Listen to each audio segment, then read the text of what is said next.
خوش آمدید ہے ایک بار پھر سے آپ سبھی دوستوں کا اس میرے یوٹیوب چینل UPSC اردو استاد میں۔ کل ہم نے غزل کے صنف کے بارے میں کچھ معلومات آپ کے سامنے رکھے تھے۔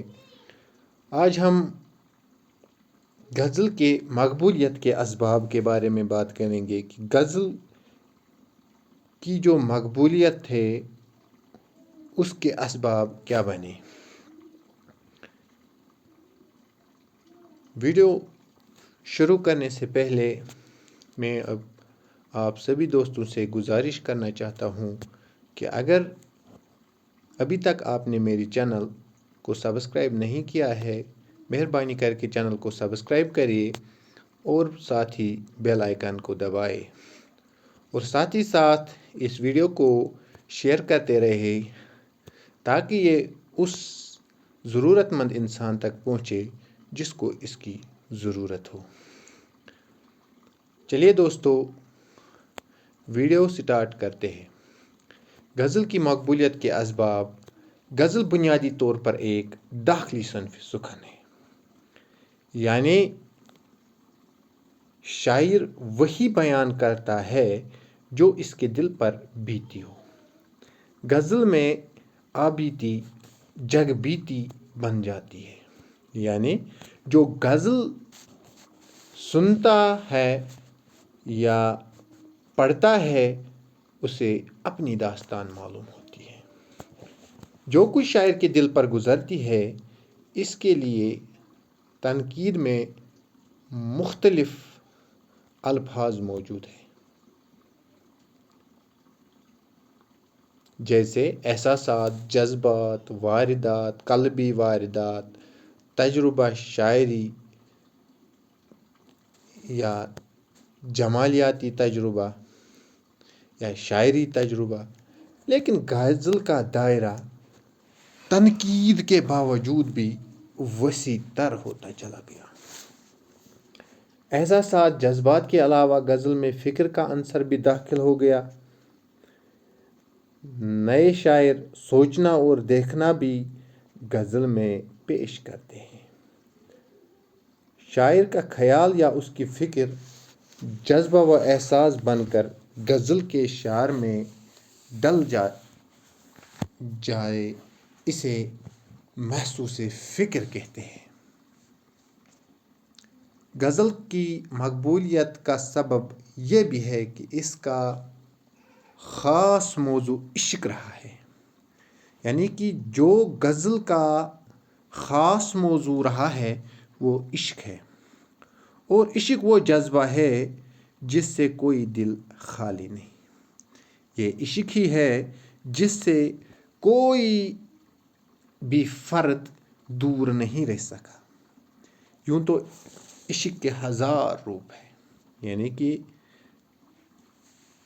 یہ جو عشق کا لفظ ہے اس کے ہزار روپ ہیں، یعنی کہ یہ جو عشق دنیا میں آیا ہے اس کے بہت سارے روپ ہیں، جیسے مرد کا عورت یا عورت کا مرد سے عشق، ماں باپ کا اولاد سے یا اولاد کا ماں باپ سے عشق، ملک و قوم پر جان نچھاور کرنے کا نام بھی عشق ہے، کسی عظیم مقصد کا والہانہ لگن بھی عشق ہے، مرشد سے مرید کی عقیدت بھی عشق ہے۔ سب سے اعلیٰ و ارفع وہ عشق ہے جو انسان کو محبوب حقیقی یعنی اللہ تعالیٰ سے ہوتا ہے۔ اردو غزل میں وہی پرانے لفظ استعمال ہوئے لیکن معنی بدل گئی، یعنی لفظ جو اردو زبان میں بولے جاتے تھے پہلے جب غزل ابتدائی دور میں تھا وہی الفاظ آج بھی استعمال ہوتے ہیں، لیکن نئے انداز میں ان کا معنی بدل چکا ہے۔ جیسے معشوق سے مراد ملک، پہلے جو غزل میں معشوق کا لفظ آتا تھا تو آج وہ ملک کے بدلے استعمال ہوتا ہے۔ عاشق سے مراد محب و ملن، اور رقیب سے مراد ملک و قوم کے دشمن۔ آج غزل کا انگ اتنا بدل گیا کہ اس میں ہر طرح کے موضوع پائے جاتے ہیں، یعنی کہ غزل جو ہے، غزل کا جو خاص موضوع تھا وہ بھی بدل چکا ہے۔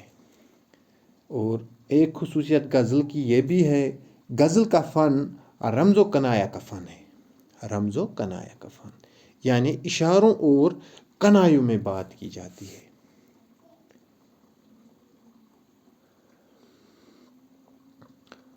جب بات وضاحت اور صراحت کے ساتھ نہیں کہی جاتی ہے تو اس میں ایک طرح کی پیچیدگی پیدا ہو جاتی ہے، یعنی کہ غزل کی جب بات وضاحت کے ساتھ نہیں کہی جاتی ہے تو اس میں تھوڑی سی پیچیدگی آ جاتی ہے، پیچیدگی جسے اردو میں ابہام کہتے ہیں، یعنی کہ ابہام جب بھی غزل میں پیچیدگی آ جائے تو اسے ابہام کہتے ہیں۔ ابہام کے معنی یہ بھی ہوتا ہے، یعنی کہ یہ جو ابہام ہے یہ کیا ہے، ایک شعر کے ایک سے زیادہ معنی ہو، یعنی کہ ایک شعر سے کا معنی جو ہوتا ہے وہ ایک ہی نہیں رہتا ہے، وہ بدل جاتا ہے، وہ سچویشن کے حساب سے ہوتا ہے۔ جیسے غالب نے کہا ہے، کوئی ویرانی سی ویرانی ہے، دشت کو دیکھ کر گھر یاد آیا۔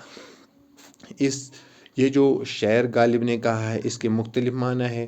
اس وقت آپ کا وقت لیے بغیر ہم آگے بڑھتے ہیں۔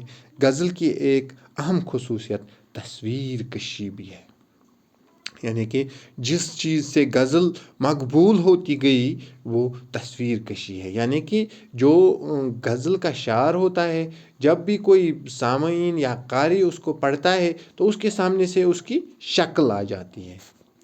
غزل میں غنایت پائی جاتی ہے، یعنی کہ یہ جو غزل ہے اس کے اشعار میں ترنم اور موسیقی پائی جاتی ہے، یعنی کہ یہ گنگناہٹ کی آواز دیتی ہے، اور غزل کے ہر مصرے وزن یکساں ہوتا ہے، یعنی کہ جو غزل ہوتی ہے اس کا جو ہر مصرع ہوتا ہے اس کے آخر میں وزن ایک جیسا ہوتا ہے۔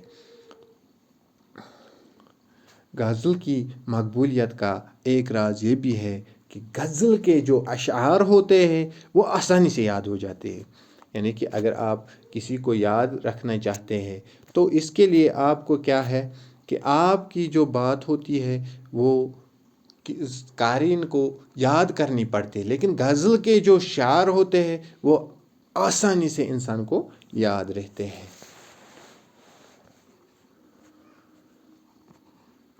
یہ ہے غزل کا فن، اور یہی ہے خصوصیات جنہوں نے غزل کو ہر دل عزیز بنا دیا کہ دور حاضر میں وہ تمام اصناف سے بڑھ چڑھ کر سامنے آ رہی ہے۔ شاید آئندہ بھی یہی صورتحال رہے گی۔